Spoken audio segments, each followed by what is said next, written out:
આ પહેલી ચૂંટણી એવી જોઈ કે જેમાં કોઈ વિકાસની વાત જ નથી કરતું, નથી કોઈ પબ્લિક કરતું કે નથી કોઈ નેતાઓ કરતું, બસ એકાબીજા કાપવામાં જ છે.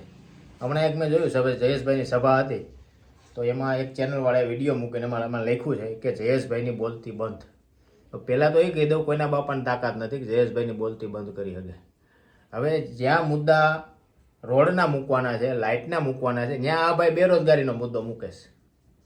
તો પહેલાં તો એ કહી દઉં, હું માનું ત્યાં લગી ગુજરાતમાં બેરોજગારી છે જ નહીં. એનું કારણ કહું તમને કે હું હમણાં સ્ટેશનરીમાં ગયો ને, તો ત્યાં એની પાસે બોલપેનના ને પેન્સિલના ઢગલા પીડ્યા હતા. મેં કીધું એટલે કેમ ઢગલા પીડ્યા? એ કે આ વખતે અમારે લૂઝ માલ આવ્યો છે. મેં કીધું કેમ? તો કે કંપનીમાં પૂછ્યું તો કે અમારી પાસે કર્મચારીઓ નથી. પછી હમણાં મેં માવામાં નાખવાનું પડીકીનું કાર્ટૂન મગાવ્યું. એમાં કાર્ટૂનમાં અમારે બોક્સ પેકિંગ આવે, તો એ બોક્સમાં જોયું તો એ લૂઝ આવ્યું, બોક્સ પેકિંગ ન આખું કાર્ટૂન લૂઝ પડી ગયું. તો મેં પૂછાયું કંપનીમાં, તો ત્યાં એને એવું કીધું અમારી પાસે કર્મચારીઓ નથી. અને આ ડોફો એમ કહે છે કે બેરોજગારીનું કંઈક કરો. તો તારે ડોફા કામ નથી કરવું એમ કે નહીં?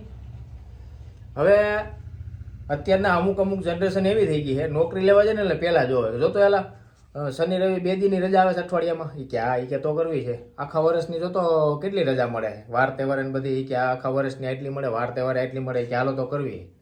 પછી પગાર જોતો, એ કે પગાર એટલો, એ કે હારો પગાર થોડો પડે, પણ તારે 365 દિવસમાંથી ખાલી 220 દી કામ કરવું છે અને આ પગાર તને થોડો પડે. બસ આવા લોકો જ બેરોજગાર છે, બાકી કોઈને કંઈ વાંધો નથી.